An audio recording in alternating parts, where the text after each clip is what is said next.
The DOJ just dropped the hammer on Washington state. They gave the governor 7 days, to tear down that sanctuary law or get slapped with lawsuits, charges, and lose federal money. And here's the kicker. What happens there could be the exact same playbook they use against 2 Ampere sanctuary states. This is Ted from Line 45, and today, I'm breaking down why an immigration fight up in Washington might be the warning shot for every gun sanctuary law in America.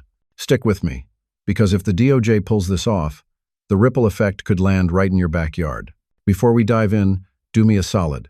Smash that subscribe, tap the bell, hit all the dang buttons down there. You don't gotta, but it keeps this train rolling and lets me crank out more of this wild gun talk for y'all. All right, enough of that. Let's get back to it. The DOJ ultimatum.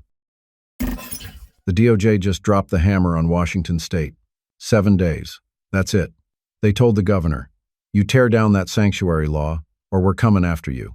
Not later, not maybe, 7 days or lawsuits, charges, and federal money gets yanked. That's how serious this island. This ain't some warning letter they can toss in a drawer. This is the Department of Justice flat out saying, we're done playing. They're calling out Washington's Keep Washington Working Act from 2019, the one that straight up tells local cops, don't help Immigration and Customs Enforcement or ICE. No detentions, no checkpoints, don't even share information. Feds are saying that's not just wrong, it's illegal under federal statute. And they're not stopping with words. They're saying they'll go after officials personally. Criminal charges on the table. Think about that for a second. They're not just threatening the state as a whole. They're looking right at sheriffs, at mayors, at anyone who enforces this law and saying, we'll hit you too. And on top of that, they're ready to cut millions in federal grants Washington relies on for policing. That's how you force compliance. You choke the money and scare the officials. And this is where the story flips for us. Because once the DOJ gets a win like this, they don't stop at immigration. They take that same playbook, drop it right on the Second Amendment sanctuary states and say, all right, your turn. What Washington's law really says. All right, so let me break down what Washington actually did back in 2019. They passed this thing called the Keep Washington Working Act, and what it really does is tell local cops they can't help out on immigration stuff. That means no checkpoints, no detentions, and not even passing along info to ICE. The pitch from the state was, hey, this makes immigrant communities feel safer, so folks aren't scared to call the police. Now, I get the idea, but here's where it crosses the line. It's not just the state saying, we don't want to spend our resources on federal immigration.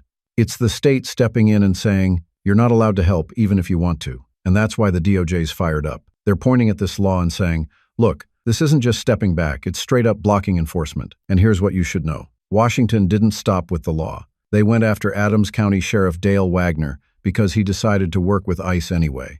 The state attorney general sued him. Think about that. Suing a sheriff for cooperating with the feds. That's not passive resistance. That's an all-out fight. That right there is why Washington's in the crosshairs.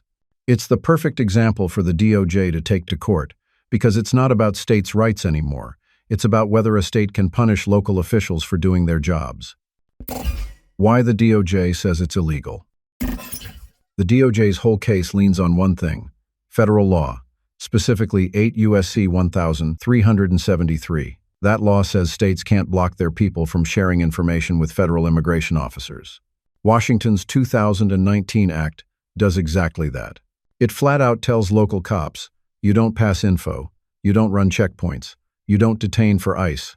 That's why the DOJ's pushing hard. From their angle, Washington isn't just stepping away from immigration enforcement. They're throwing up a wall, and they've got an easy example to show a judge. Adams County Sheriff Dale Wagner decided he was going to work with ICE anyway. Instead of letting him handle business in his county, the state attorney general hit him with a lawsuit. That gave the DOJ the evidence they wanted. Now they can argue Washington isn't simply using its resources differently, it's punishing anyone who decides to cooperate. That's where the legal danger kicks in. Once the DOJ frames it as obstruction, the state's position gets a lot weaker. Courts don't like it when local officials get penalized for working with federal agencies, and Washington basically handed them a test case. This is why the fight matters. The DOJ wants that court ruling in their pocket because once they have it, they can pull it out anytime a state tries something similar. Immigration just happens to be the battlefield right now. But the ripple effect? That's what gun owners need to watch. The federal threats. The DOJ laid its cards on the table, and the threats are heavy. The first thing they said was that they're ready to bring criminal cases against state officials who block federal enforcement. That means this isn't just a political scrap between Washington and D.C. Individuals could end up in court themselves, and that changes the whole game for anyone trying to defend the state law. Then there's the money angle. Washington leans on millions in federal law enforcement grants every single year. Those funds cover local departments, training, equipment, and without them, counties feel the pain fast. The DOJ is saying those dollars are gone if the state doesn't back down. And when local agencies start losing resources, they don't stay quiet about it. Pressure comes from inside the state itself. On top of that, the DOJ has the option to sue the state in civil court. That opens a door to years of legal battles, and the costs pile up whether Washington wins or loses. Even defending that fight drains taxpayer money and government time. Put all of that together, criminal charges, lost grants, lawsuits, and you see how the DOJ builds pressure from every side. They don't need all three to land. They just need one solid win, one precedent they can point to, and suddenly every other state with a sanctuary law, whether on immigration or guns, knows they're next. That's why Washington's case is so important. The feds are playing for more than one state here. The state's resistance. Washington's governor isn't backing down. As soon as the DOJ dropped that ultimatum, he came out swinging, saying the whole thing's just political bullying. He's framing it like the feds are trying to strong-arm the state for standing up to them. And the state attorney general, Nick Brown, is right there with him. Brown's line is that Washington's law doesn't block federal enforcement. It just says state resources aren't going to be used for civil immigration work. But here's where it gets messy. Brown's the same guy who went after Adams County Sheriff Dale Wagner for working with ICE. So on one hand, he's saying, the law is about protecting resources. On the other hand, he's punishing local law enforcement when they choose to cooperate. That double play is exactly what the DOJ is pointing at. They can walk into court and say, see, Washington isn't just managing their resources, they're shutting down cooperation altogether. From where I sit, it's a classic standoff. The state's leaders are dug in, promising they'll resist every move the DOJ makes. The DOJ is building its case with examples Washington handed them. And caught in the middle are the sheriffs and local cops who've got to decide whether they're sticking with state orders or lining up with the feds. That tension is what makes this fight so important, because once a court rules on it, that decision is going to echo way beyond Washington's borders. The sheriff and his allies. Sheriff Dale Wagner is the guy who really put a face on this fight. He runs Adams County, and he didn't care what the state law said. He kept working with ICE. To him, it wasn't about politics. It was about doing his job the way he saw fit. And for that, the state attorney general dragged him into court. That move lit a fire. Now he's not standing alone. He's got America First Legal backing him, Stephen Miller's group, and he's got Cooper and Kirk, a big-name law firm, throwing in on the legal side. They're arguing Washington's own law is unconstitutional, that the state doesn't get to punish sheriffs for cooperating with the feds. And honestly, that's the kind of argument that can grab a judge's attention real quick. From my perspective, Wagner's case shows exactly how deep this goes. This isn't just state versus federal anymore. It's local officials caught in the middle, deciding who they're going to stand with. And when you've got sheriffs choosing federal law over state orders, that tells you there's more at stake here than just immigration policy. This is why the DOJ wanted Washington. It's the perfect example to test in court. You've got the state making rules, you've got a sheriff refusing to follow them, and you've got the feds stepping in with the hammer.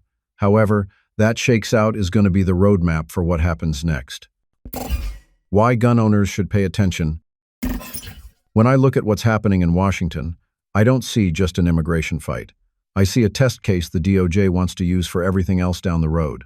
They've already put Missouri's Second Amendment Preservation Act in the dirt, and now Washington gives them another shot at locking in precedent. Once they win a case like this, they don't have to rebuild the argument. They can pull it out every time a state tries to stand up with a sanctuary law, whether it's about immigration or guns. And that's what gun owners need to pay attention to.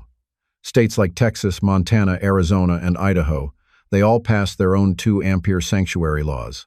If Washington falls here, the DOJ is going to have a court-tested playbook to go after those too. That's not fear-mongering, that's just how the legal game works. One ruling gets used again and again until it spreads across the country. The bigger question is, who actually holds the power? Do states get to decide how their cops handle things, or can the feds step in and smack them down whenever they want? Immigration just happens to be the fight right now, but I don't think for a second it ends there. So if you're watching this from a gun sanctuary state, don't look away. What happens in Washington is coming your way sooner than you think. That's why this fight matters to every single one of us.